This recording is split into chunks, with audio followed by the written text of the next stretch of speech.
안녕하세요, 북스문 카페 여러분. 자, 오늘은 저번 시간에 이어가지고 상강모역 관련된 내용을 이제 진행을 하겠습니다. 자, 그러면 이제 내용을 볼게요. 제가 지금 여기 화면에 이 네모 표시가 돼 있거든요. 지금 여기 보이는지 모르겠는데 이게 지금 마우스가 좀 가가지고 그래요. 그래갖고 그냥 무시하고 이제 보시면 될 것 같아요. 뭐 약간 거슬긴 하지만 강의 진행하는 데는 큰 도움 문제는 없을 것 같거든요. 이게 녹화는 될지 모르겠는데 요 화면 표시가 일단은 진행하겠습니다. 자, 여기 보면 이제 아프리카 상황을 보면 저번 시간에 제가 삼각무역 관련된 내용을 이제 진행을 했어요. 그래 가지고 근데 여기에서는 이제 삼각무역 관련된 내용을 좀 더 자세히 좀 볼 건데요. 자, 그 아프리카에서 노예무역이 행해진 거는 유럽인들이 오기 전부터 행해졌어요. 그때는 주로 이제 이슬람 상인들이 이제 산업 무역을 통해서 이렇게 노예를 이제 뭐냐면 공급을 했고 그랬거든요. 자, 근데 이제 서양 애들이 들어오면서 이제 이슬람 상인 대신에 이제 이들이 노예 무역을 주도를 하죠. 그래서 초창기 때 노예 무역을 주도했던 그 나라는 스페인이야, 스페인. 그렇지만 이제 나중에 영국이 이제 주도를 하게 되죠. 자, 그래서 영국을 중심으로 해 갖고 이제 삼각 무역을 볼 텐데요.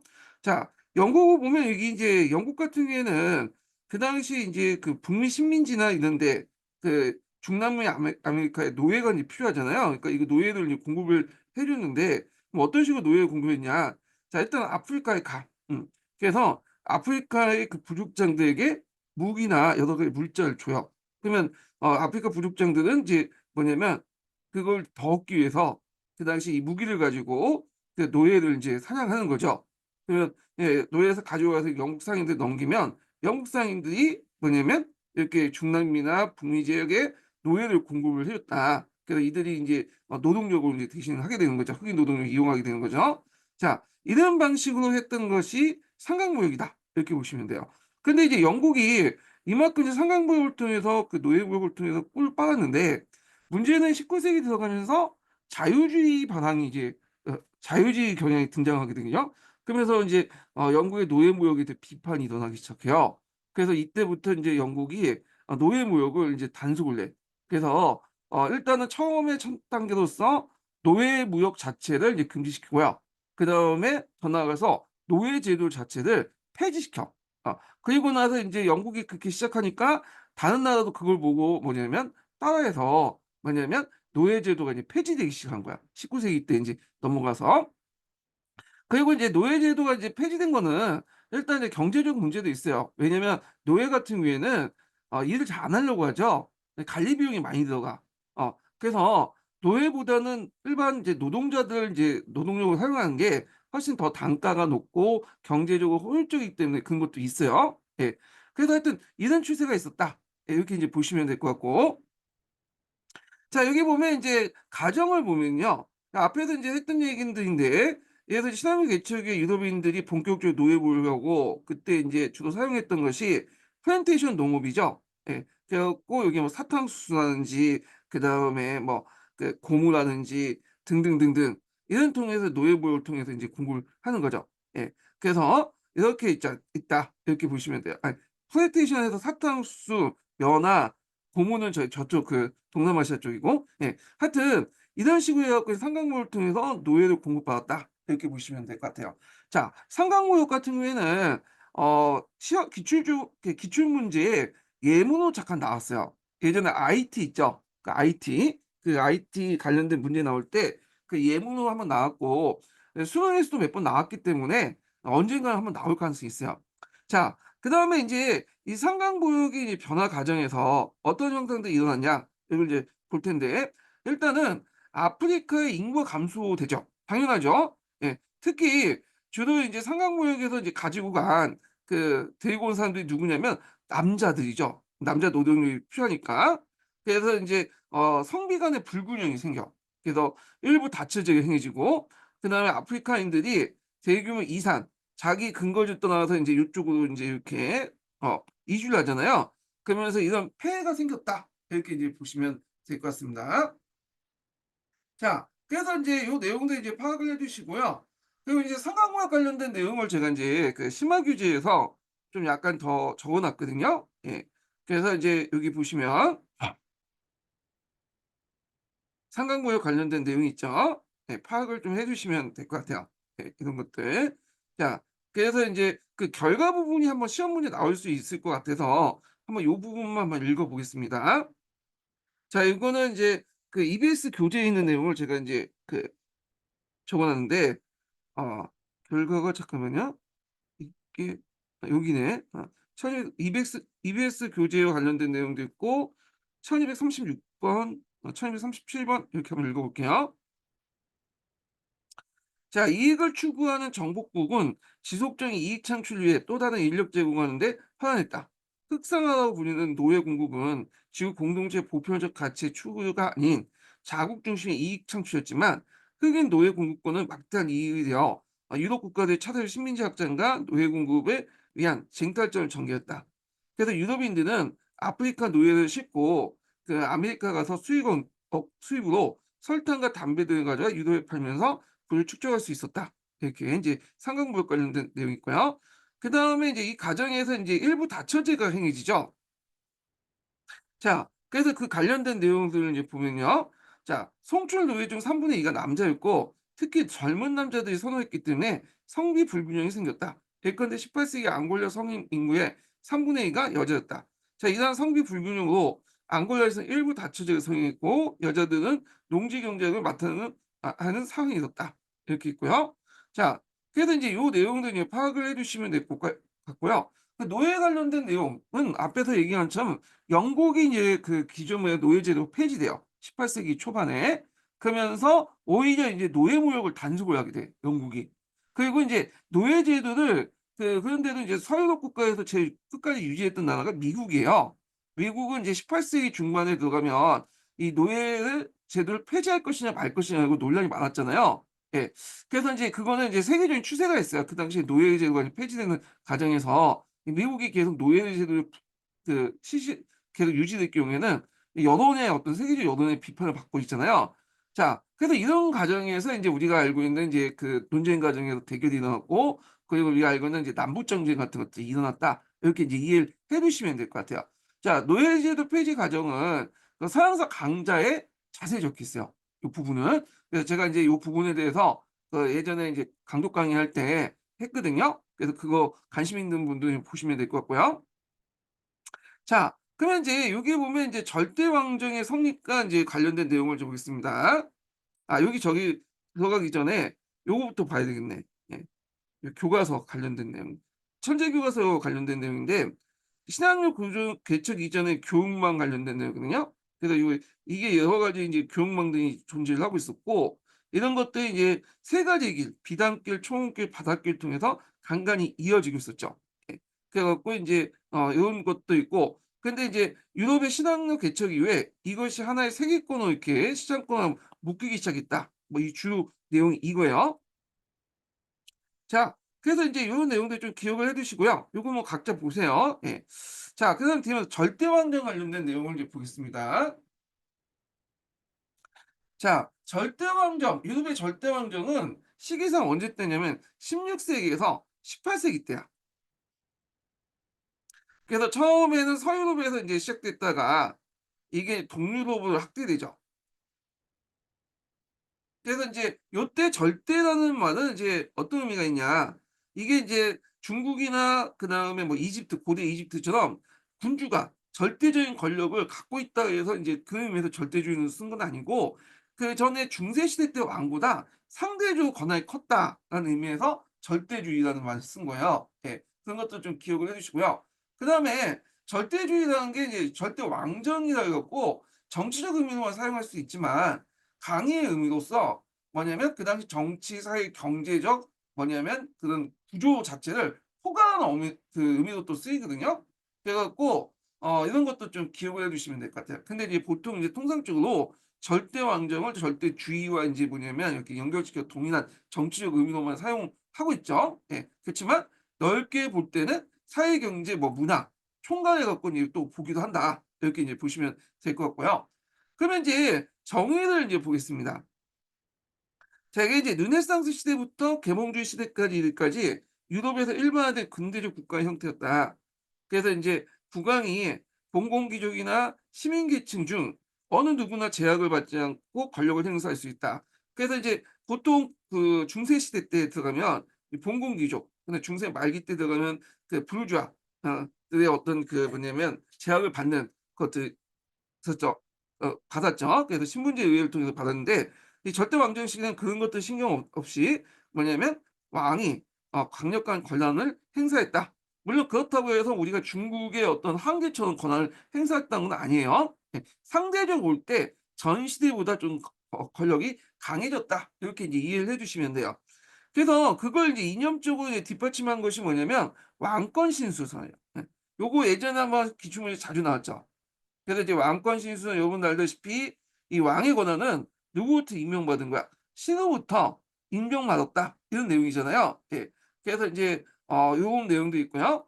그래서 이제 왕 그 특징을 보면 이 절대 왕정은 왕권 강화와 함께 국민 통합을 목적으로 했고 국민들이 상당히 지지를 해 줬다는 거야. 예.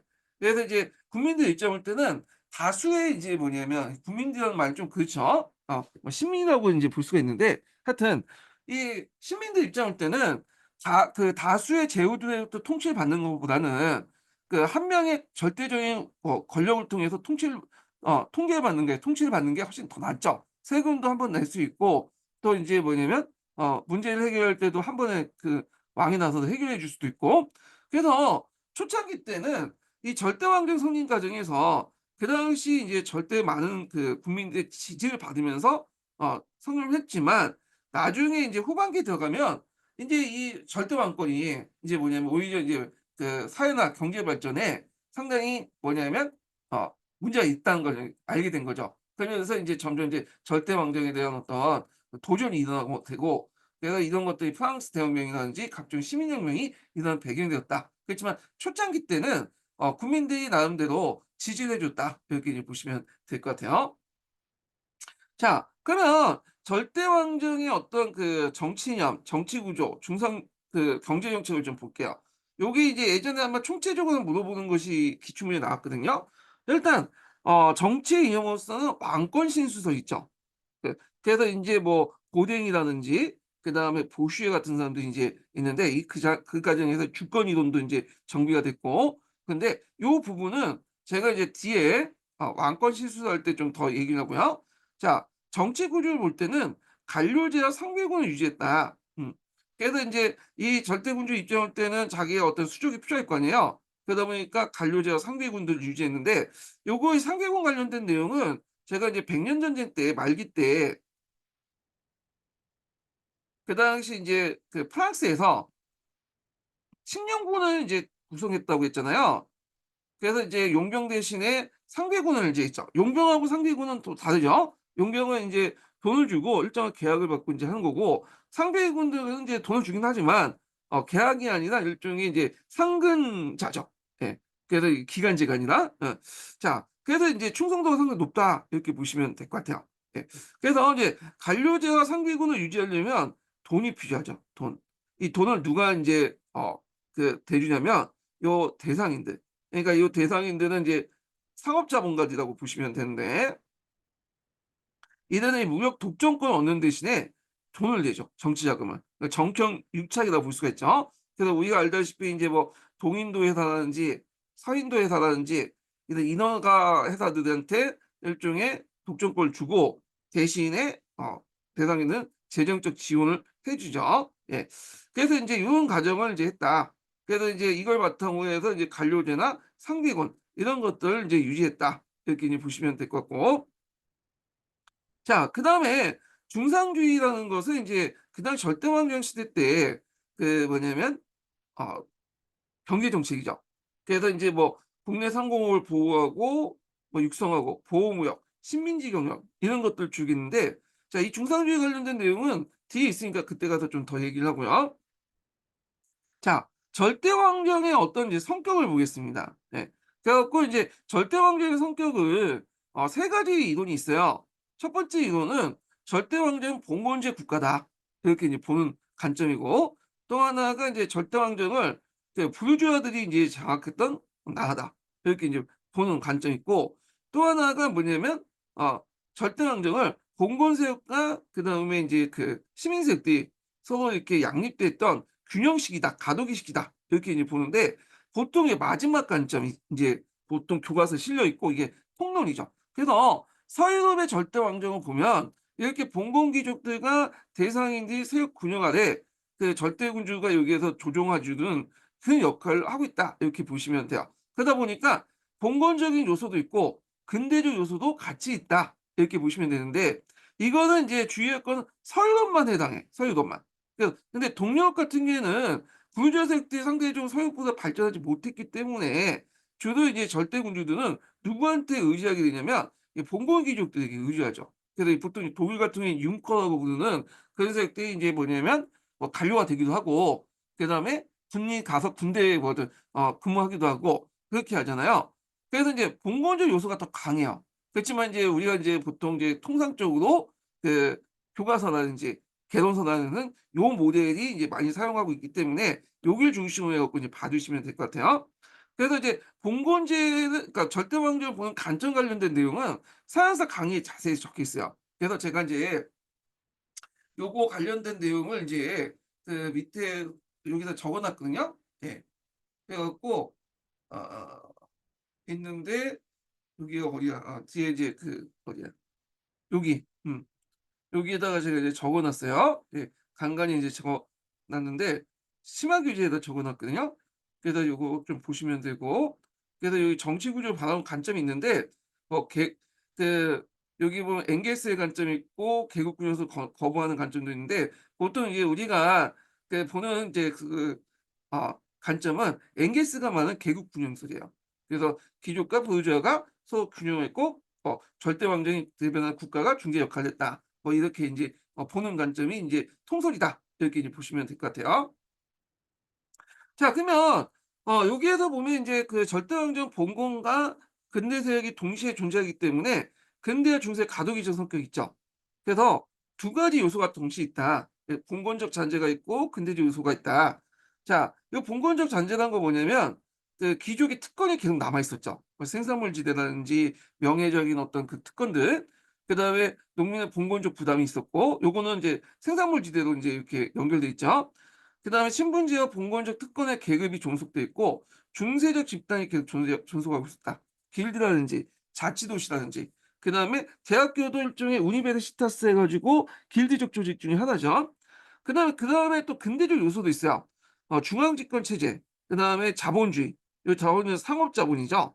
부르주아 계층들이 성장하고 있었다. 자 그렇지만 인제 근대적 면모를 가지고 있었지만 진정한 의미의 인제 국민국가 형성은 형성하지 못했고 왕조 국가였다. 왕조 국가의 그 민들은 뭐라고 해요? 신민이라고 하죠. 국민이라고 하지 않고. 그래서 이렇게 국민국가라는 건 말은 뭐냐? 국민국가는 말은 뭐냐면 법 아래 모든 사람이 평등하는 거야. 물론 이제 왕이나 이런 사람들은 좀 제외시키겠지만 법 아래 모든 사람이 평등하고 그러니까 평등이란 말은 절대적 평등보다는 형평적인 게 형평성에 맞게 평등하는 게 형식적으로 하여튼 평등하고 그다음에 권리를 누리는 동시에 의무도 이제 갖는 것을 인제 얘기하죠. 그래서 이제 뭐 여기 권리 같은 경우에 투표권도 주고 의무라는 것은 이제 뭐냐면 뭐 징병과제 제 같은 것들 이런 것들을 인제 하는 것을 얘기를 한다. 이렇게 보시면 돼요. 그래서 일종의 이제 나름대로 국가의 국민이라는 소속감을 갖고 있는 것이 이런 국민들로 구성된 국가가 국민국가다. 이렇게 인제 보시면 될 것 같은데 자 그래서 인제 요게 단계까지는 보이지 않는다는 거죠, 절대왕정에. 아직까지는 왕조 밑에 있는 신민들이었고 국민국가 단계까지는 보이지 않지만 그래도 뭐 인제 약간의 맹안은 보이겠죠. 요 정도만 이해를 해 두시면 될 것 같아요. 예. 그래서 인제 요런 내용들 좀 기억을 해 두시면 될 것 같고 자 그다음에 인제 동유럽 절대주의 특징을 볼게요. 그 앞에서 인제 말한 거는 서유럽이고요. 동유럽은 또 약간 달라. 예. 동유럽 같은 경우에는 이 동유럽의 기준이 뭐냐라는 걸 이제 볼 수가 있는데 자 이 동유럽의 기준은 엘베강 이동 지역이라고 보시면 돼요, 이게 기준이. 그래서 오늘날 독일도 포함돼. 근데 우리가 이제 독일 같은 경우에는 서유럽에 이제 지금 속하잖아요. 근데 그 당시에 동유럽의 범위에 속했다. 그러니까 이게 서와 동이라는 개념 자체가 약간 선진 지역은 서유럽, 좀 후진 지역은 동유럽 이렇게 분리시키는 것 같아.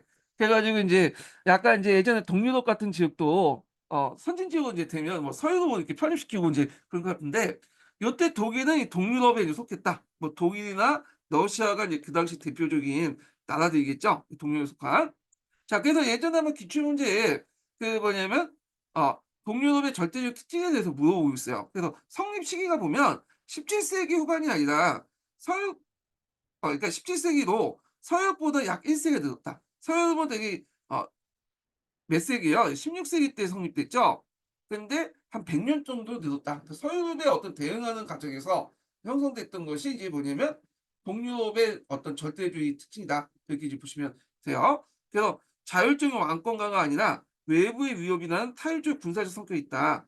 그래서 이제 여기 보면 서유럽 같은 경우에는 자율적인 왕권가인데, 여기는 뭐냐면 외부부터 위협, 뭐 서유럽 국가나 주변의 국가부터 위협해서 뭔가 살아남기 위해서 인제 권력을 강화시켜 나가는 이런 것들이 있다는 것들이 이제 특징이라는 거죠.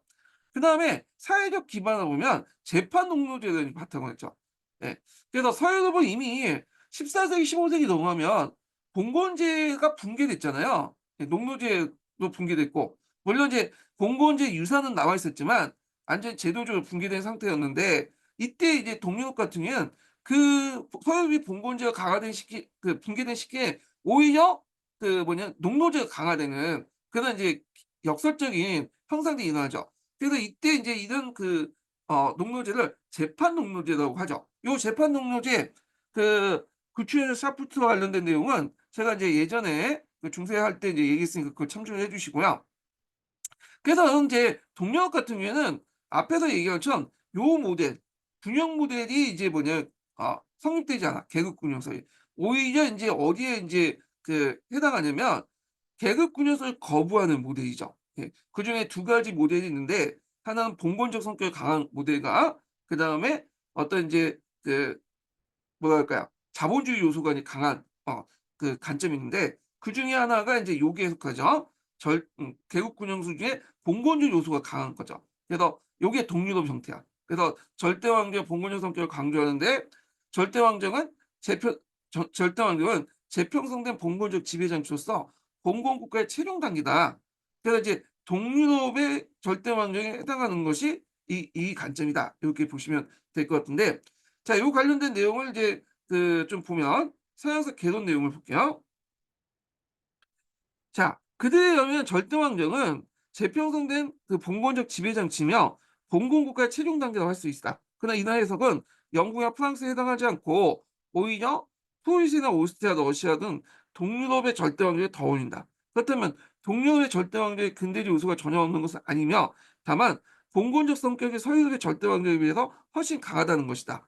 이 점에서 다시 후설이있지만 절대왕정은 동서유럽을 통틀어 근대 국가의 초기 단계며, 서유럽의 경우에 부유주의 중심의 근대 요소일까 낡은 봉건세의 군영의 절대 왕권을 군립하는데, 상대적으로 볼 때는 러시아나 독일 같은 경우에는 이는 봉건적 성격이 강한 요소가 강하다. 그래서 이제 이 여기보다는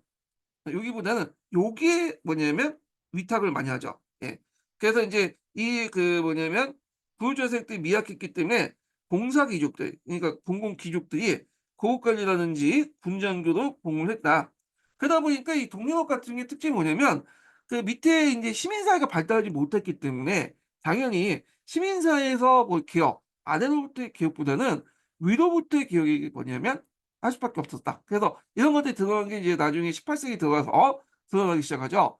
그래서 프랑스나 뭐 이런 여러 가지 서유럽 같은 경우에는 민중들이 어떤 봉기를 내 가지고 뒤엎고 개혁을 한 반면에, 동유럽 같은 경우에는 그게 제대로 안 된 거예요. 사회 발전이나 이런 것들이 늦고 부유주의 세력들이 별로 없었기 때문에 그게 뭐냐면 위로부터의 개혁밖에 할 수밖에 없었다. 이렇게 이제 보시면 될 것 같아요. 자, 그래서 인제 여기에서 이제 러시아 관련된 내용이, 이제 그 당시 대표적인 절대 왕정 국가가 러시아잖아요. 그래서 러시아를 여행하고 이제 본 것들을 이제 적어 놓은 게 있어요. 그래서 이제 요 내용이 있는데, 여기 이제 한번 읽어 보시고 그 밑에만 좀 읽어 볼게요. 자, 절대왕정 시기의 중동부의 유럽은 대부분 농업 중심의 후진국이었고, 실권은 여전히 토지를 귀족이 장악하고 있었기 때문에 절대주의 확립은 귀족의 지지 없이는 이루어지기 어려웠다. 그야 국왕은 귀족대 지방 통제권을 이제 제한하는데 대신 대토지 소유주로서 융커라고 하는 계급이죠. 독일에서는 대토지 소유자의 특권, 농노제를 인정해 줌으로써 영지에서 농민들에 대한 강고면 지배권을 보장하였다. 자, 농민들은 귀족대 재산과 같이 다뤄졌으며 중세 농노 이상으로 가혹한 대우를 받았다. 이렇게 이제 보시면 될 것 같아요. 자, 그러면 이제 이 당시에 나타났던 이제 계몽군주들, 그러니까 이제 동료 계몽군주들의 전반적인 특징을 좀 볼게요. 구체적인 뭐 프리드 2세, 마리아 테레지 이런 사람들은 나중에 얘기하고, 자, 하여튼 계몽공주는 개념이 뭐냐? 주권이 다수보다 한 사람에게 유리했다고 옳다고 생각하면서도 개혁과 계몽에 주역한 군주를 얘기한다. 그래서 이제 뭐 오늘날식의 용어를 따지면 착한 독재자, 개발 독재, 어, 이런 의미라고 이제 보시면 될 것 같아요. 그래서 종교적 관용이라든지 산업의 자유, 그다음에 농노의 막, 학예의 보호와 정력, 위로부터 군주행하는 봉건적 여러 계급대 종속시킨 절대군주를 유지하려고 했던 거고, 대표적인 사람이 프리드니 2세, 뭐 마리아 테레지, 에카테리 여자인데, 자, 이런 사람들은 이제 공통점이 뭐냐면 그 계몽사상가들을 상당히 존경해. 그리고 볼테어 같은 사람들, 이 사람들 이제 이런 사람들 볼테어를 초빙해 가지고 뭐 얘기도 나누고 그러잖아요.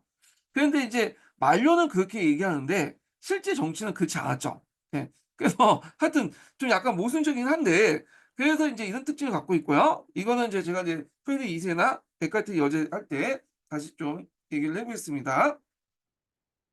자, 그러면 절대 왕정 시기 때 또 일어났던 전쟁이 뭐냐면 왕조 전쟁이에요. 왕조 전쟁.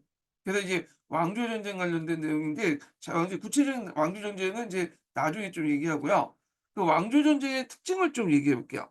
자, 이 왕조 전쟁은 이제 특징이 예전에 한번 시험 문제 나왔는데, 국민적 이해관계보다는 왕조적 이해관계가 더 앞선 전쟁이다. 물론 요때 이제 국민이라는 개념이 확립되기보다는 신민이라고 이제 볼 수가 있겠죠. 국민이라는 것은 법 앞에 통일 그 나름대로 형식적으로 인제 평등하고 권리와 의무가 있을 때 이제 나름대로 국가에 소속감이 있을 때 국민이라는 거고, 그 국가가 국민국가라고 이제 볼 수 있잖아요. 근데 어 아직까지 여기는 국민국가가 형성되지 않았으니까 하여튼 신민이라는 개념을 볼 때 인제 있는데, 요때는 신민이었다. 그래서 인제 만약에 전체적인 어떤 국민, 시민의 어떤 이해관계와 그다음에 왕조적 이해관계에 충돌됐을 경우에는 왕조적 이해관계가 훨씬 더 중요시 여긴다는 거야. 특히 이제 대표적인 게 영토 문제죠. 예. 그래서 근대 같은 경우에는 이제 봉건적인 어떤 그 영향을 받았기 때문에 영토가 월경지도 있었고, 또 전쟁하는 과정에 조약을 통해서 영토를 병합하고 통합을 하게 돼요. 예. 그 현대 국가에 들어서는 아무리 점령을 했더라도 그 지역을 직접 통치하려고 하진 않죠. 물론 일부 영토를 할양받곤 하지만, 예. 그렇지만 그것도 상당히 신중하게 하잖아요. 근데 국민국가에서는 저희 왕조국가에서는 그게 상관없어. 조약 맺고 그냥 영토를 서로 교환하든지 뺏든지 지배라든지 그래요. 예. 그 지역의 국민들의 정서는 전혀 고려하지 않는 거죠. 그렇지만 현대 국가에 들어와서는 그런 것들을 고려해 가지고 뭐냐면 하죠. 예. 이게 달라. 자, 그래서 인제 뭐 이런 것들을 좀 기억을 해 두시면 되고, 그다음 두 번째 특징은 유럽의 이제 국제 정치의 특징이라고 할 수 있는 세력 균형의 원리가 적용됐다. 요거 좀 기억을 해 두시면 됩니다. 그래서 세력 균형이 뭐냐? A와 B가 인제 뭐냐면 싸울 경우에 A가 힘이 좀 강하면 나머지 C, D, E 이런 국가들이 누구 편을 드냐면 B 편을 드는 거야. 그래서 A를 견제하는 거죠. 예. 이게 세력 균형인데, 세력 균형을 잘 했던 나라가 어떤 나라냐면 영국이야, 영국.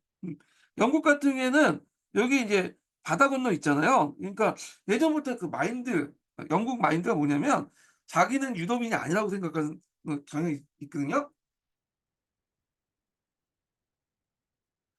그래서 유럽 대륙에 있는 여러 문제들을 이제 강망하면서 자기들이 딱 보기에 좀 약간 B가 좀 힘이 약하다 하면 도와주는 거죠. 그래서 세력균형 역할을 좀 해 주고, 그래서 이제 B를 어떻게 도와주냐면 주로 재정적으로. 물론 군대를 직접 파견해서 인제 하는 경우도 있지만 그런 경우는 좀 약간 시기하고 주로 이제 재정적으로 한다라는 걸 이제 보시면 될 것 같아요. 그래서 이제 이걸 이제 보통 영국에서는 뭐라고 얘기하냐면 명예로운 고립이라고 하죠. 네. 그래 갖고 있는데, 원래 이제 명예로운 고립 자체가 나중에 인제 비에는 2세가 등장하면서 깨지게 되지만 이건 나중에 얘기를 하고요. 그럼 영국은 그 유럽 대륙은 이렇게 간접적으로 지원하고 실질적으로 군대는 어디를 파견했냐? 자, 얘네들은 이제 식민지 개척을 하는데 주력을 했죠. 그래 갖고 이제 이때 식민지 개척할 때 대상이 누구였냐? 그때 대입하는 대상이 프랑스였어요. 그래서 17세기 후반 넘어가면 이제 영국하고 프랑스가 인제 각국의 인제 세계 각국의 이제 식민지를 개척을 할 때 그때 인제 뭐냐면 영국과 프랑스가 식민지 쟁탈전이 일어나요. 이걸 이제 뭐라고 또 얘기하냐면 제2차 백년 전쟁이라고 해요. 백년. 그래서 인제 여기 넓은 범위에서 인제 얘기를 하는 거예요. 그래 갖고 보통 이게 백년 전쟁이 있었잖아요, 영국과 프랑스.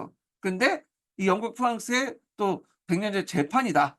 근데 대상은 인제 뭐냐면 유럽 본토에서 싸우는 게 아니라 이 식민지에서 싸우는 거죠. 그래서 이제 제2차 백년 전쟁은 또 4 시기로 나눠 볼 수 있는데 여기 원리엄 전쟁이 있고 옌 전쟁이 있고요. 조지왕 전쟁이 있고 그다음에 프랑스 인디안 전쟁 이렇게 이제 볼 수 있죠. 프레시 전투도 인제 여기 들어갈 수 있는데 자 하여튼 이렇게 이제 볼 수 있는데요. 이 원리엄이라든지 그다음 옌이라든지 조지왕 그다음 조지라든지 다 영국 왕의 인제 그 이름이죠. 땅이고 마지막으로 인제 프랑스 인디안 전쟁 은 그 당시 프랑스하고 인디언이 한 편을 먹고 영국과 싸웠기 때문에 인제 이름을 그 영국에서 이름을 붙인 거죠. 물론 영국도 인디언과 일부 인제 했긴 했지만 인디언들이 여기에 많이 붙었어, 프랑스 쪽에.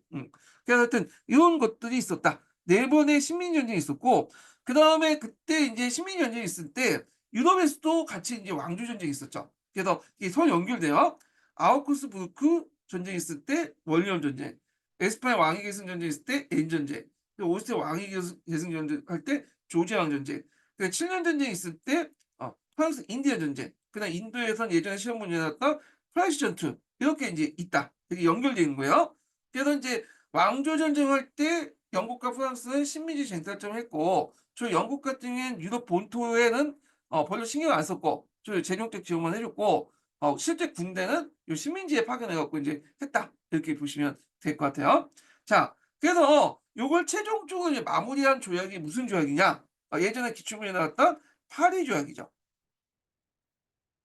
그래서 이제 프랑스 인디아 전쟁이 끝나고 나서 이 맺어진 거죠. 그래서 요거는 나중에 좀 다시 얘기를 하겠습니다. 자, 그래서 이제 이 왕조 전쟁 관련된 내용이 특징들 파악을 해 주시면 될 것 같고요. 특히 이제 7년 전쟁과 같이 일어났던 프랑스 인디아 전쟁, 파리 조약 관련된 내용도 기억을 좀 해 두시면 될 것 같아요. 자, 그러면 이제 뒤에 넘어가서 인제 그 각국의 왕권 강화 중에 대표적으로 인제 볼 수 있는 게 뭐냐면 이게 이제 면실례라는 게 있어요, 면실례. 그래 갖고 인제 면실례가 아니라 면실례인데 이게 뭐 잠깐만요. 다시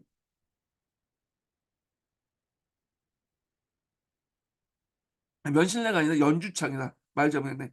연주창이라는 이제 행사가 있었어요. 그 연주창이라는 행사를 통해서 그 당시 왕권을 강화시키는 데 그걸 이용했거든요.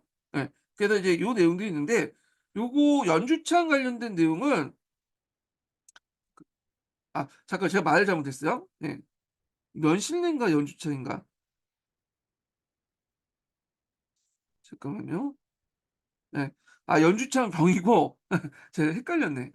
그래 갖고 그걸 이제 만지면서 인제 했던 내용이 있는데 이 면신례인가가 그럴 거예요. 여하튼 그런 것들을 했다. 이렇게 이제 보시면 되는데 한번 읽어 볼게요. 그래서 왕이 인제 손을 닿으면 뭐 병이 낫는 그런 것도 있었어 예전에. 그래서 이제 연주창이 아니라 이 면신례인가 그럴 거예요. 이제 용어를 좀 찾아 볼게요 잠깐. 기억이 났다가 갑자기 까먹었어.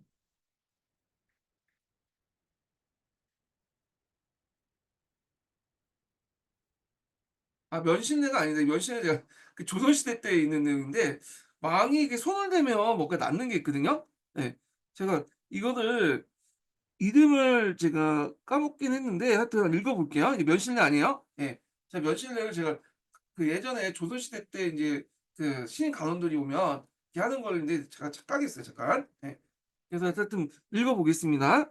제가 이거 나중에 찾아서 이제 올려줄게요. 이게 뭐 손을 닿으면 뭐 있던데 이게 하여튼 읽어 보겠습니다. 중세 서유럽에서 왕권이 매우 약했다. 하지만 프랑스와 영국 등 봉건제하의 국왕들은 여러 가지 방법과 계기로 점차 왕권을 강화했는데 그중에 하나가 뭐냐면 그 봉건 국왕들이 이 연주창이라고 불리는 질병을 자식의 이제 손으로 만져 치료하는 믿기지 않는 의식을 거행하면서 왕권을 강했다. 절대 왕정 시대에 들어서 왕이 손대기 치료로 계속됐고 19세기 초에 가서야 사라졌다. 이거는 이제 자 왕이 손을 대면 이제 병이 낫는다. 그런 믿음은 그 당시에 이제 일종의 집단적 믿음이라고 이제 볼 수가 있는데 물론 잘못된 믿음 중에 하나죠. 어떻게 왕이 이제 손을 대면 그게 낫겠어요. 근데 사람들이 그걸 믿었어요. 믿는 게 중요해. 그래서 믿었기 때문에 이런 것들이 왕권 강화에 큰 이바지를 했다는 것도 하나의 뭐냐면 그 팩트죠. 예. 그래서 요 내용들 좀 기억을 해 두시고요. 요 자세한 내용은 여기 밑에 있으니까 이제 좀 보시면 될 것 같아요. 그래서 왕은 신으로부터 초연적 능력을 부여받는 존재임을 부각시키고자 이런 이제 뭐냐면 행사를 했고 그리고 이걸 통해서 왕권을 강화시키는 데 이용했다. 그래서 이제 이게 19세기 이전까지 계속 행해졌다. 이렇게 보시면 될 것 같아요. 예. 그래서 이제 예전에 한번 나폴레옹인가? 나폴레옹이 인제 그 병든 그 환자들 그러니까 병사들을 인제 보러 갔는데 이 나폴레옹이 손을 만지려고 계속 하는 거야. 그 이게 그 당시에는 이제 나폴레옹 시대는 19세기 때 넘어갔었죠. 근데 왜 손을 계속 만지려고 하냐면 예전에 왕의 손을 만지면 이게 병이 낫는다는 집단적 믿음이 있었잖아요. 그러다 보니까 그런 것들이 아직까지도 19세기 넘어가서 없어지긴 했지만 그 의회 자체가 없어지긴 했지만 아직까지도 그런 사람들이 믿고 있는 사람들이 계속 남아 있기 때문에 어떻게든 그 나폴레옹 손을 하나 만지려고 했죠. 황제의 손을 만지면 병이 낫겠다. 상처가 어떤 큰 치유하는 데 큰 도움이 되겠다. 그 믿음 때문에 그런 건데 이건 예전에 인제 요런 그런 행사에서 나왔다. 이렇게 보시면 될 것 같아요. 예. 자 그래서 인제 요 내용들 파악을 해 두시고요. 예. 뒤에 넘어가서 그 각국의 절대주의 관련된 내용을 이제 보겠습니다. 자 여기에서 인제 그 절대주의는 에스파냐, 프랑스, 영국 이런 나라를 이제 볼 텐데요. 먼저 살펴볼 것이 에스파냐 절대주의예요. 예. 그래서 예전에 에스파냐 절대주의에 관련돼 가지고 한번 이제 에스파냐 자체에 관련돼서 인제 시험 문제 나왔어요. 예 근대 국가 만들어질 당시 에스파냐에 대해서. 자 에스파냐는 초창기 때 왕권이 되게 강했죠. 오히려 영국과 프랑스보다 나라가 만들어질 때부터 이미 뭐냐면 왕권이 강해진 상태였는데 그게 인제 왜 그러냐. 이슬람의 지역을 재정복하는 과정에서 이게 강력한 왕권이 필요할 거 아니야. 그러다 보니까 왕권 강의 기반이 형성됐고요. 그다음에 이제 합스부르크와 또 연결돼 있죠, 예전에 얘기한 것처럼. 그리고 인제 신대륙의 수탈을 통해서 신대륙의 식민지의 어떤 획득, 금은 반입들이 번영을 이루었다. 그때 제일 절정을 했던 왕이 누구냐면 필리페 2 세죠. 필리페 2 세. 자 칼 5 세의 아들이죠. 그래서 칼 5 세는 자기 동생에게 뭐냐면 독일을 떠넘겨 주고 그 신성로마 제국을 넘기고 그다음에 자기 아들에게는 그 당시 네덜란드하고 스페인을 넘겨줬죠. 근데 이제 노른자 땅은 이제 필리페 2 세가 이제 필리페 2 세가 필리페 2 세가 이제 가져갔다고 이제 보시면 될 것 같아요. 자 정체적으로 보면 영국의 카톨릭 여왕이었던 메리와 결혼했다. 그래서 이제 필리페 2 세하고 메리 간에 10살 정도의 차이가 났다 그래요. 연상 연하죠. 그 연상 커플인데 요 메리가 인제 그 사진을 보냈는데 사진은 그림이죠, 그 당시는. 예. 그래서 필리페 2 세가 보기에 괜찮은 거야. 그 딱 봤더니 자기보다 나이가 좀 많고 얼굴도 그림에 비해서 좀 못생겼고 그러니까 자지도 않고 그냥 건너갔다 그래요. 그래서 실질적으로 메리하고 필리페 2 세는 결혼 관계이긴 했지만 결혼했지만 그 거의 벌거였다. 이렇게 보시면 돼요. 중요한 건 아닌데 근데 이 메리가 인제 필리페 2 세 보고 잘생겼으니까 매달렸다고 하죠. 하여튼 그것 때문에 많은 욕을 얻어먹었는데 그다음에 아우 그 필리페 2 세가 인제 당시에 유대인들을 그전이죠. 필리페 2 세 이전에 유대인들 다 쫓아낼 뻔했죠. 그리고 그 과정에서 인제 뭐냐면 그 많은 이제 금융자분들이 어디로 네덜란드 갔다고 했잖아요. 그러다 보니까 필리핀 2 세가 이제 절대왕정을 펼치면서 그 돈을 많이 쓰는데 그것 때문에 돈을 이제 뭐냐면 대줄 수 있는 사람들이 없어지게 된 거야. 그러다 보니까 이때 재정 파탄이 나요. 그래서 이때 이제 재정 파탄이 나오고 그때 이제 필리핀 2 세한테 돈을 많이 빌려줬던 후고 같은 이런 국제적 대금융가들이 돈을 받지 못하고 몰락을 했다. 이렇게 보시면 될 것 같고 그다음에 혼테크를 잘해 가지고 요거도 이제 포르투갈과 합병을 하죠. 예. 그래서 여기 합스부르크의 특징이 혼테크를 되게 잘한다는 거야. 근데 이제 문제점이 일어났죠. 혼테크를 너무 잘하다 보니까 어떤 문제점이 일어났냐 하면 잠깐 사진을 좀 보여 드릴게요. 이 필리핀 2 세의 인제 사진인데 자 합스부르크의 그 왕가들 보면 되게 이게 주걱턱이 나와 있어요. 예. 이 주걱턱이 인제 유전병이거든요. 예. 그래서 이제 왜 이 주걱턱이 자주 나오냐 그거에 대해서 인제 여러 설이 있는데 아마 근친혼 때문에 그러지 않았을까.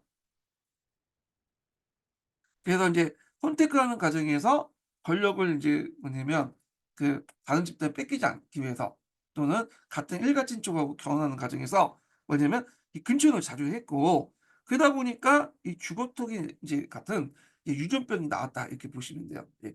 특히 스페인의 합스부르크 같은 경우에는 더 심했어. 독일 같은 경우에는 이제 그 독일의 합스부르크가 오스트리아죠. 거기에는 처음에 근친혼했다가 나중에는 근친혼을 이제 포기하고 인제 다양한 인제 그 사람들과 만나서 다양한 그 귀족들이나 뭐 하여튼 그런 사람들과 결혼을 하거든요. 근데 스페인 같은 유일하게 근친혼 그 풍습이 계속 나왔어. 권력을 계속 독점하고 그다음에 혼테크를 잘하기 위해서 그냥 일가친족끼리 막 결혼하고 그런 거야. 그래서 나중에 그 스페인의 합스부르크와는 대가 끊겨요, 대가. 어 그리고 대가 끊겼기 때문에 왜냐 근친혼한 과정에서 얘를 생산을 못하고 생산하더라도 얘들이 삥볼이고 빨리 죽잖아요. 그러다 보니까 좀 정신도 이상하고 그래서 대가 금방 끊겨. 그래서 나중에 대가 끊기고 나서 나중에 이제 스페인의 합스부르크는 누구한테 넘어가죠? 프랑스 부르보 왕족에 넘어가죠. 예. 그 이제 배경을 이제 보시면 될 것 같아요. 자 그래서 인제 있고 필리핀 2세 때는 그 스페인 왕권의 절대 왕정의 절정이었죠. 이 제일 고점이기는 또 떨어진 그 시점이었어요. 그래서 이제 무적함대를 조직하고 활동했지만 앞에서 얘기한 레파토 그러니까 앞에서 이제 무적함대를 조직하고 레파토레이전을 통해서 오스만 투르크를 격파하죠. 예.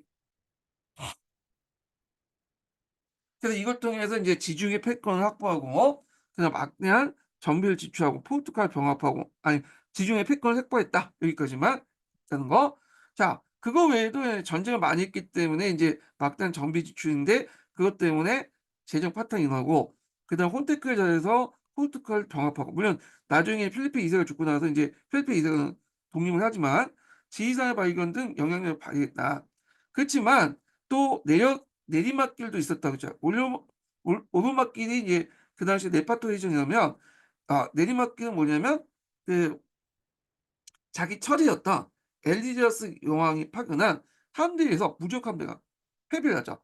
카르네전이죠. 이 카르네전은 네덜란드 독립전쟁 때 그 당시 영국이 네덜란드를 지원하는 과정에서 일어났던 거다. 이렇게 보시면 될 것 같아요. 그래서 인제 요 내용들 이게 12년 기출 문제인가? 카레네전 관련된 내용이 시험에 나왔어요, 요 부분이. 자 그래서 인제 요 관련된 내용 한번 좀 읽어 보겠습니다. 예. 그래서 1274번 한번 읽어 볼게요.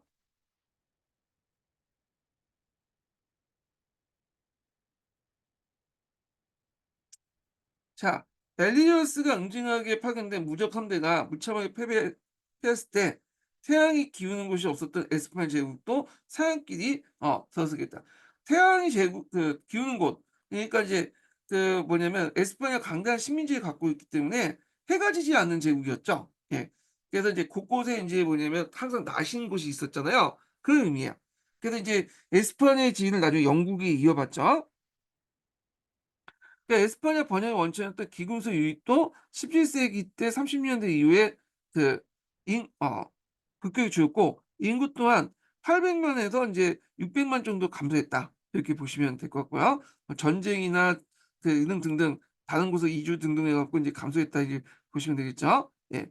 그래서 여기 네파토 해전 관련된 거 있는데 이것도 한번 읽어 볼게요.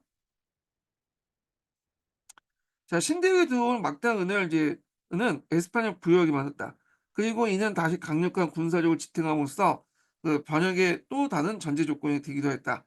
에스파냐는 1572년 베네치아 연합에서 무력 함대에 불렸던 오스만 제후의 항군을 물리쳤다.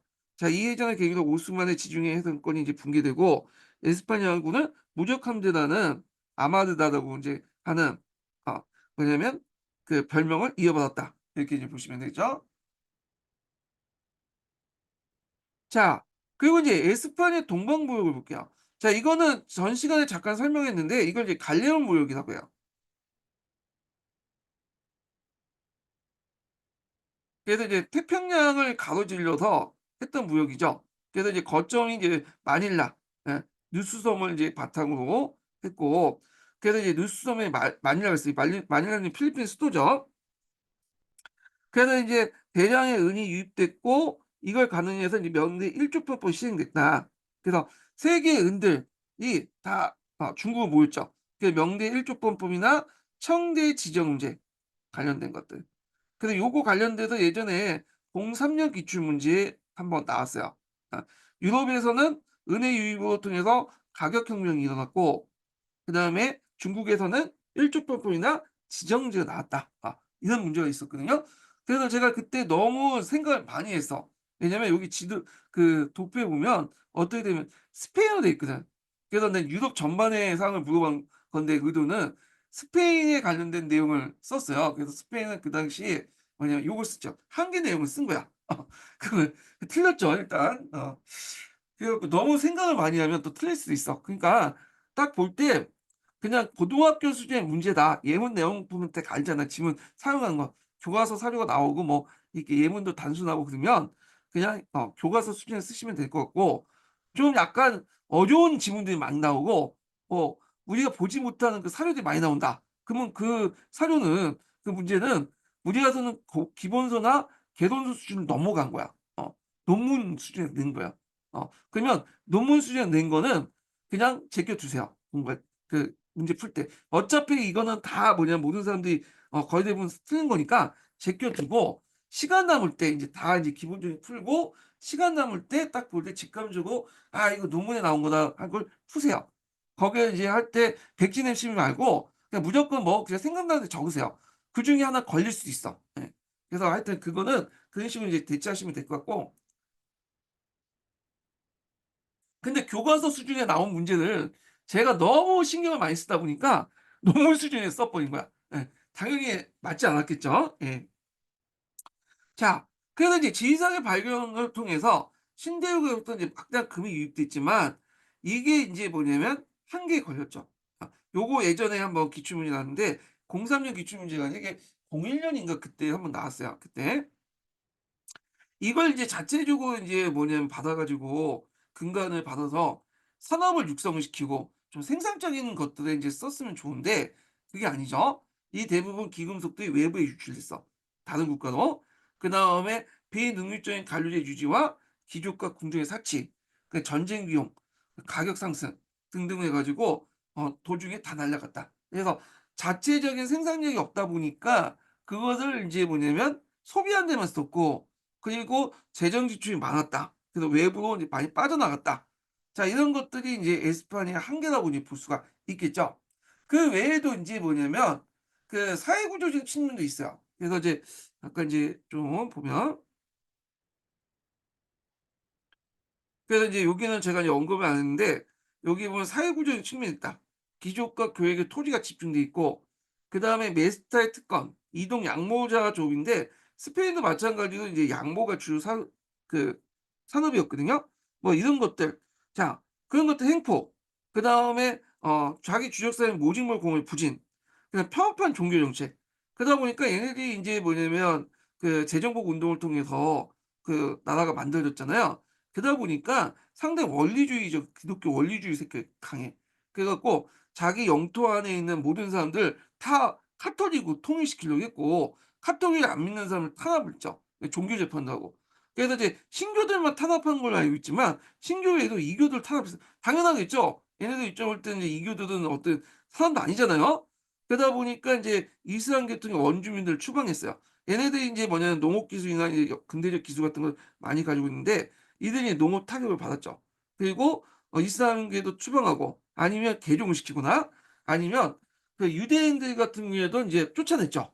예. 그 금융업자들도 이제 그 많이 쫓아내고 그러다 보니까 그 여러 가지 문제점이 일어났다. 이렇게 보시면 될 것 같고요.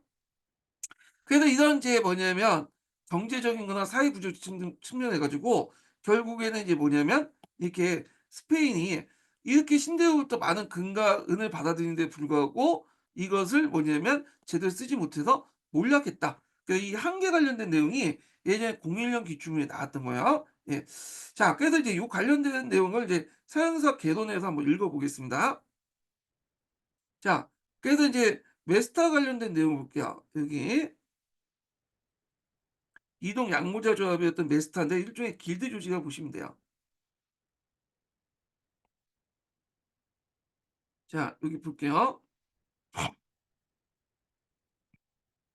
자, 얘네들이 인제 춘추에서 근데 춘추는 봄에는 북쪽으로 그다음에 가을에는 남쪽으로 그리고 다시 남에서 북으로 이 이동하는 양떼와 그것이 주어진 특권의 농업은 큰 타격을 받았다.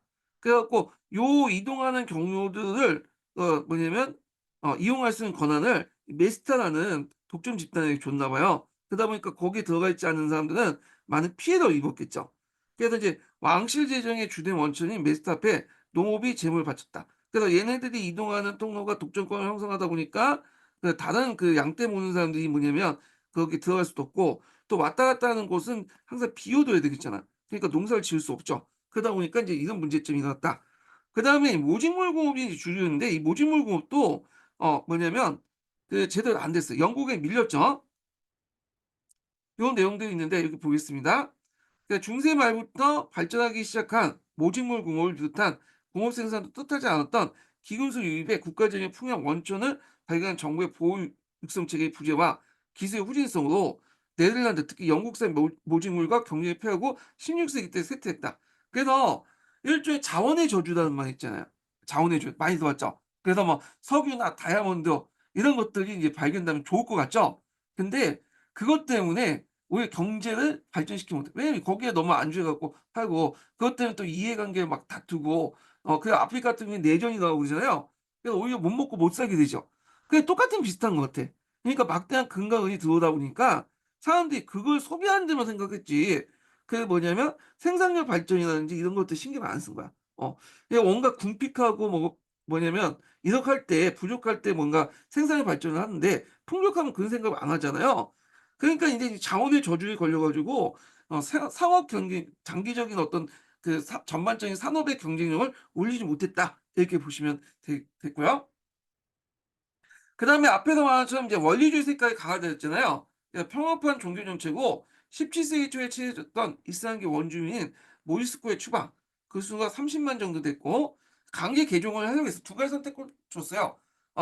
카톨릭 개종하든지 아니면 그 지금 다 떠나라. 그런데 이슬람인들이 교도가 뭐 카톨릭 개종했으면 권리 없겠죠. 그러다 보니 대부분 다 떠났다고 보시면 돼요. 그래서 그들은 이제 농민 그 엘리트라고 할 정도로 우수한 농업 기술의 소유자이기도 했다. 그래서 농업에 큰 타격을 줬다. 이렇게 보시는데 자 그래서 인제 요 내용들 이렇게 좀 보시면 될 것 같고 자 그래서 인제 내용들이 있고요. 그다음에 넘어가서 영국의 절대주의를 보겠습니다. 여기 보기 전에 잠깐 합스부르크하고 발효 왕조의 어떤 절대 그 패권 다툼을 잠깐 볼게요. 여기는 제가 적어 놓지 않았지만 그 당시 이제 합스부르크가 있고 그다음에 프랑스에 발효 왕조가 있었다고 했잖아요. 그 둘이 이제 유럽을 주도권을 둘러싸고 패권 전쟁을 하게 됐는데 자 그래서 이제 그때 인제 뭐냐면 그 맺은 조약이 있어요. 예전에 한번 설명을 했는데 카토 캄브리지 조약이 있어요. 예. 그래서 프랑스는 이탈리아를 포기하는 대신에 요거는 이제 독일이 갖는 거죠. 카일 5세가 이제 요것을 이제 하고 나서 독일을 갖고 나서 그때 그 이탈리아를 가질 때 지지했던 세력이 황제 교황이죠, 교황. 그러니까 교황하고 카일 5세가 한편이 될 수밖에 없는 구조죠. 그 대신에 나일강 영변에 요지인 메스툴 베르댕을 획득하게 돼요. 그래서 이제 보통 그 프랑스 안에 자연국경설이라는 내용이 있거든요. 프랑스 같은 경우는 자연국경을 통해서 자연적인 천연 자연적인 어떤 그 지형을 통해서 국경을 이뤄야 된다 그런 논리인데, 그때 독일하고 프랑스 간의 경계선이 됐던 게 나일강이야. 그래서 나일강 안쪽 서쪽 지역을 프랑스가 자연국경으로 삼으려고 했어요. 그래서 이제 그때 메스툴 베르댕을 획득했는데, 이걸 이제 뭐냐면 우리가 아는 베스튼 팔렌 조약 때 국제적 공인받은 거죠. 네. 공인받은 거고 100년 뒤에 뭐냐면 또 이게 공인받았다는 걸 좀 기억을 해 두시면 될 것 같고. 자, 그래서 인제 있고 어 이런 이제 카토 캄브리지 조약을 맺었다. 이렇게 인제 기억을 좀 해 주시면 될 것 같아요. 자, 그다음에 넘어가서 인제 영국의 절대주의를 보겠습니다. 자, 영국의 절대주의를 완성한 게 투도 왕조죠. 그전에 무슨 전쟁이 있었어요? 백년 전쟁이 있었죠. 백년 전쟁. 그 백년 전쟁 때 자기 귀족들, 그러니까 자기 귀족들은 뭐냐면 이제 그 백작이라든지 남작이라든지 공작이라든지 이런 사람들 얘기해요. 자, 이런 사람들이 몰려서 인제 막 다투고 있었고 서로 간 치고받고 싸웠어. 그러니까 많이 죽었겠죠. 예. 그러니까 인제 젠틀을 포함한 그 이하의 하위 귀족이나 기사나 그다음에 뭐 일반 국민들 입장 볼 때는 싸우기 싫은 거야. 그러다 보니까 이들을 통제할 수 있는 강력한 왕권이 필요했던 거고, 이걸 바탕으로 해 가지고 투도 왕조가 등장했던 거죠. 투도 왕조. 근데 이 투도 왕조는 그 좀 다른 절대 왕권과 달리 이게 뭐냐면 영국의 형제적 전통, 그러니까 이제 의회라고 볼 수 있죠. 의회를 존중하면서 정치를 했어요. 그러니까 막 멋대로 자기 혼자서 결정한 게 아니라 의회의 의견을 들으면서 나름대로 왕권을 행사했다. 그러다 보니까 인제 나름대로 의회와 협력을 관계를 맺고 있었다. 이런 게 특징이에요. 근데 이제 나중에 등장한 스투어트 왕조 같은 경우에는 의회 협력을 무시했죠. 예. 의회를 무시하고 지 멋대로 하다 보니까 이제 뭐 청교도혁명도 일어난 거고 뭐 명예혁명도 일어나고 그랬잖아요. 자, 그래서 인제 요런 내용들 좀 기억을 해 두시면 될 것 같고요. 그래서 이제 영국의 절대 왕조의 특징이 뭐냐면 프랑스 출발할 땐 프랑스보다 더 권한이 컸어요. 이게 영국이라면, 이게 프랑스라면 출발점은 영국이 더 강력했거든요. 근데 시간이 지나면서 프랑스가 치고 올라갔죠. 예. 그게 특징이야. 프랑스는 이제 중앙 집권 국가로서 각 지역에 이제 관리를 파견하고 통제하는 반면에 영국 같은 경우는 나중에 했지만 그 이게 그 지방 통제를 누구한테 맡겼냐면 젠트리한테 맡겼어요. 젠트리. 젠트리 치안 판사로 이제 임명해서 맡겼는데, 젠트리는 어떤 계층이냐? 자기 귀족 같은 경우에는 이제 백작, 공작, 남작 이런 사람인데 그 밑에 항신 귀족이라서 자기 귀족보다 못한 그 사람들이 있어요. 예. 약간의 잔트리 기사 정도 이렇게 되는, 그러니까 그런 사람들 있는데 기사 계급 정도 보시면 돼요. 하위 귀족들 이런 사람들이야. 그래서 얘네들은 지위가 높긴 했지만 그 수가 적었죠. 근데 젠트리는 지방 곳곳에 어느 정도 퍼졌고 어느 정도 계층화됐고 수가 있기 때문에 사회적인 어떤 파워가 강했다. 그러니까 이제 그 중국의 신사 계층하고 비슷한 그런 사람들이 지방을 장악했기 때문에 이게 인제 영국의 절대주의에 좀 한계가 있어, 프랑스보다. 예. 자, 하여튼 이 투도 강조를 열었던 사람이 누구냐면 헨리 7 세대. 그래서 장리 정제 직후에 그 당시 인제 투도 강조를 만들었죠. 그 과정은 이제 장리 전쟁할 때도 얘기를 했고요. 그리고 이제 헨리 7 세의 아들이 누구였냐면 헨리 8 세죠. 헨리 8세 때 인제 종교 개혁을 했죠. 이 종교 개혁 관련된 내용은 예전에 한번 시험 문제에 예전에 이제 설명했죠. 그래서 이때 인제 수도원 재산도 몰수하고 그다음 수장령을 내렸다. 그래서 그 영국 교회 수장을 국왕으로 인제 했죠. 그래 갖고 인제 했는데 어떤 제가 이제 아까 그 강의할 때 수장법이라고 이제 하시는 분들이 있더라고요. 예. 그래 갖고 인제 그랬는데 제가 검색을 해 봤어. 수장법이라는 말은 없더군. 수장령만 나오던데 보니까. 예. 그래서 실제적으로 그 당시 액트라는 의미가 영어로 법이잖아요. 예. 법인데 이거는 근대적 개념에서 인제 들어온 거고 의회가 인제 법을 만들고 할 때 인제 나온 거고 실제적으로 그 당시에는 의회도 있긴 있지만 실제 법도 인제 그 뭐냐 펠리페 왕이 또 뭐냐면 이렇게 하고 그랬거든요. 의회가 이제 진정 형식으로 인제 뭐냐면 하는 것도 있고 그렇기 때문에 왕이 만든 그런 것들이 일종의 명령이죠. 수장령이라는 말이 액트에 부합한 것 같아요. 그러니까 너무 이게 현대적 의미로 직역하면 해 가지고 얘기를 하신 것 같은데 근데 그 당시의 맥락을 볼 때 그 헬리팔스 같은 왕도 입법권을 가지고 있기 때문에 왕의 오늘날 법령에 해당하는 것도 일종의 법으로서 인정받았기 때문에 했다. 그래서 이제 액트란 말을 여기에 쓴 것 같아. 그래서 수장령이라는 말을 그 영자를 법의로 해석을 하는 것은 근대적 의미고 그 당시에 인제 상황을 볼 때 헬리팔스 같은 왕도 입법 권한을 갖고 있었기 때문에 이게 뭐야 행정 왕의 명령일 때 영이라는 말도 액트란 말에 해당한다. 이렇게 보시면 되겠죠. 의역을 하시면 될 것 같아요. 예.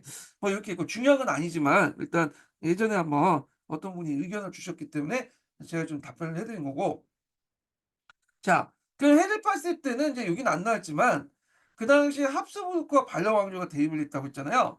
그때 세력 균형 유지 정책을 했다. 이렇게 보시면 돼요. 그리고 이 사람은 또 전문적이고 효율적인 행정체제를 또 구축한 왕으로 또 유명하죠. 예. 근데 이제 헤르팔스 하면 6명의 부인을 하고 결혼했던 그중에 한 3-4 명을 죽였던 그 왕으로만 이제 인식을 하는데 그 당시 전문적 효율적인 행정체제도 또 구축하고 외교 관계도 잘했어요. 예. 자 하여튼 그렇게 있고 그다음에 헤르팔스에 인제 그가 있고 에드워드 6 세가 죽었죠. 그리고 나서 메리 여왕이 했는데 필리프 2 세의 부인이었고 오히려 인제 메리 때는 카톨릭을 이제 강조하면서 신교도를 박해했어. 그래서 이제 별명을 붙인 게 피에 메리라는 말이 들리죠. 피에 메리. 예. 그래서 요 관련된 내용 한번 볼게요.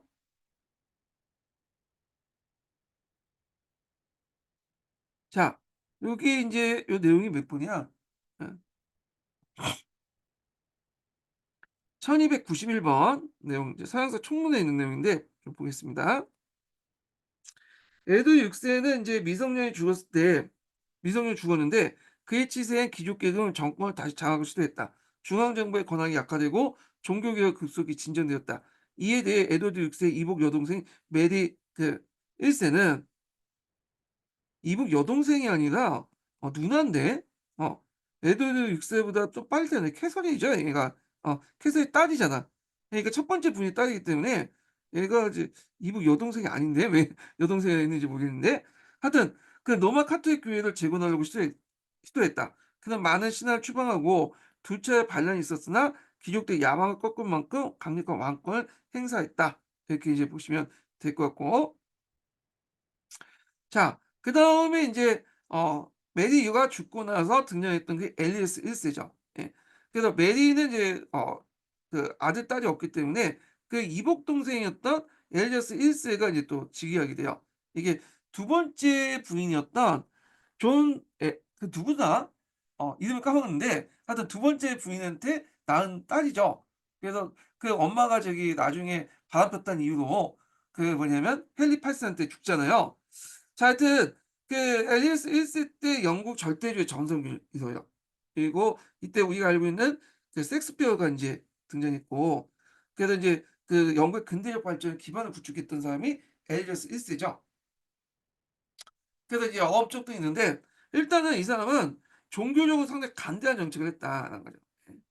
그래 갖고 영국 국교회를 확립해서 통일령을 내긴 했지만 그렇다고 해서 카톨릭이라든지 그다음에 그 뭐랄까 국교회의 어떤 좌파 세력이었던 그 청교도 세력들 있잖아요. 그런 것들에 대해서 인제 엄격하게 통제하지는 않았어요. 뭐 대놓고 내세우면 모르겠지만 개인적으로 그냥 믿고 있으면 그냥 넘어갔죠. 예. 그러다 보니까 '이걸 통해서 국민 통합을 깼다.' 이렇게 보시면 될 것 같고 자 그다음에 모직물 공업의 보호 육성 그다음에 수출 산업을 육성을 했다. 이렇게 보시면 될 것 같아요. 아 참고로 통일령들도 내렸고 그다음에 그 수장령도 내렸어요. 그러니까 보통 이제 헨리 8세 때 수장령을 내렸다고 이제 보고 있는데 요때 처음 내렸던 거고 메리 때 한번 다시 또 카톨릭 복귀하려고 했잖아요. 다시 인제 그걸 예전 걸 또 헨리 8 세도 이제 복귀하려고 했죠. 그래서 종교 정책에서 통일령 외에도 수장령을 또 같이 내렸어요. 근데 이게 잘 알려지지 않았는데 그 엘리자베스 왕 때도 수장령이 있어요 또. 자 그리고 이제 모직물 공업을 보호 육성을 했고 수출 상업을 육성했다. 그래서 제철, 유리, 제형 같은 게 있는데 자 요거 관련돼 갖고 인제 일어났던 걸 제1차 산업혁명이라고 하는데 이 제1차 산업혁명은 우리가 생각하는 오리지널 산업혁명이 아니라 그전에 있었던 산업혁명을 보통 또 제1차 산업혁명이라고 또 얘기하고 있거든요. 이건 나중에 좀 얘기하고 그다음에 해상권을 장악했죠. 그래서 그때 에스파냐 무력 함대를 격파하고 그다음에 해외 진출을 장려했고 해적이었던 드레이크를 지원했다. 이 사람 유명하죠. 설악산으로 유명하죠. 그래서 이 설악산 예전에 설명했죠. 누구 함대만 터졌다? 스페인 함대만 터졌다. 음. 그리고 이 무력 함대를 격파할 때 영국 함대에 지휘를 했던 그 사람이 이 드레이크야, 드레이크. 화공으로 이겼다고 하는데 이거 자세히 얘기하면 또 길어지니까 넘어가고 그다음에 동인도 회사를 설립하고요. 그다음에 이제 미국의 버지니아를 개척을 시작했는데 이때 버지니아라는 것은 이제 처녀의 도시. 이게 엘리자베스 여왕은 결혼 안 했죠. 예. 누구하고 결혼했어요? 국가와 결혼했다. 이렇게. 그러다 보니까 이 사람은 공식적으로 아들, 딸이 없어. 음. 그래서 인제 그 엘리자베스 여왕 때 대가 끊기죠. 그리고 대개 보면 이제 영국 같은 비롯한 유럽의 왕실은 모계혈통에는 부계혈통이에요. 원래 살리카 법에 의하면 부계혈통은 이제 왕위가 계승되죠. 여자는 왕이 될 수 없고. 근데 메리하고 그 당시 뭐냐면 누구야?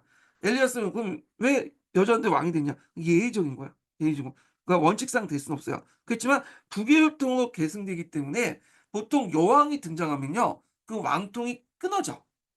왜냐면 여왕이 아들이 그 여왕하고 이제 그런 남편이 있을 거야. 그 사이에서 낳은 아들, 딸들이 또 왕을 계승할 경우 있잖아요. 그렇지만 그것은 그 뭐냐면 부계혈통으로 계승되기 때문에 그 뭐냐면 모계혈통의 왕통은 끊어지고 부계혈통의 왕권으로 바뀌어요. 그 왕조 교체가 일어나. 이게 이제 영국도 이제 뒤에 그런 경우가 있거든요. 그건 나중에 좀 얘기하고요. 자, 그러면 인제 프랑스의 절대주의를 보겠습니다. 요거 하기 전에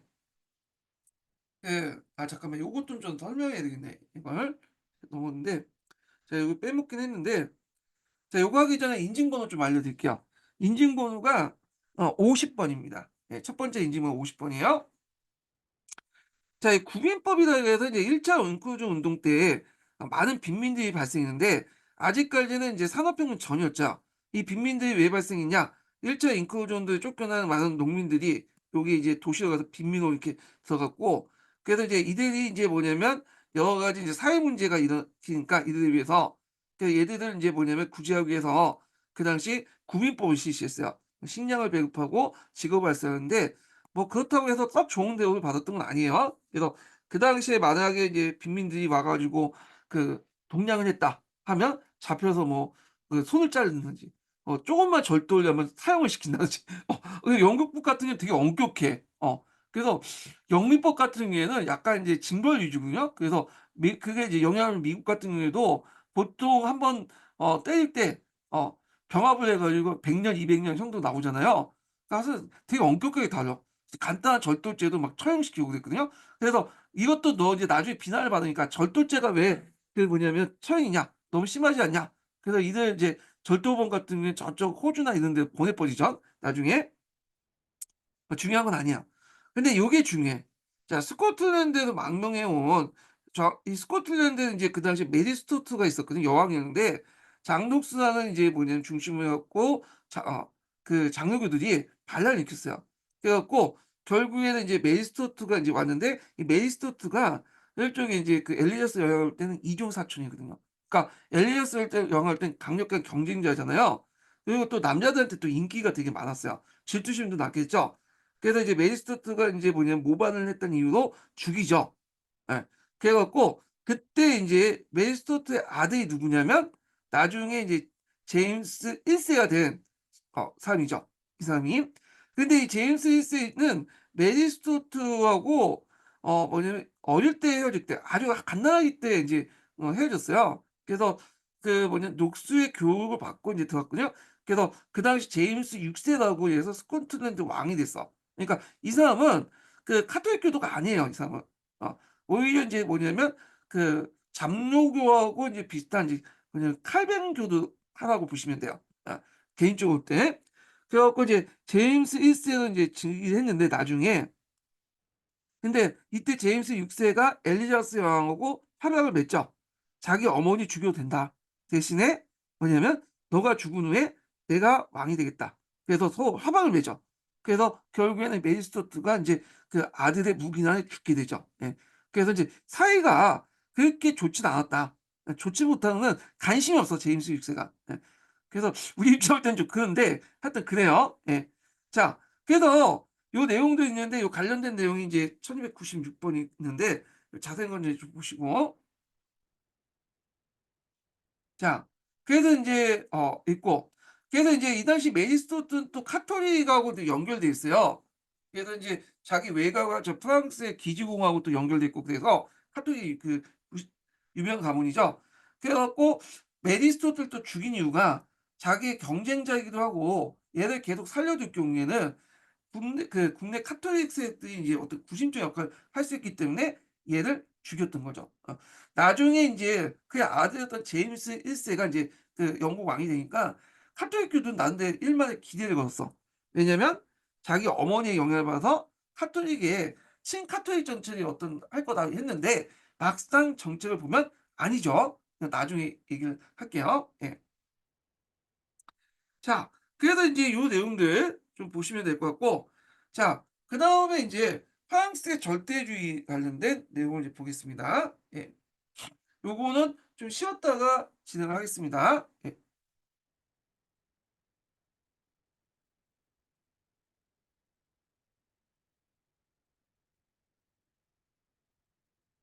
잠깐만요. 이게 커서가 안 되네. 이 중지시켜야 되는데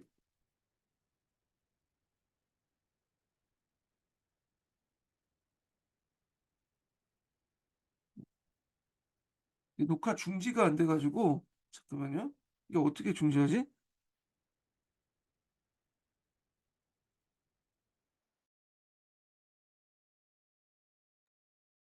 어허. 이 중지가 잠깐만 이게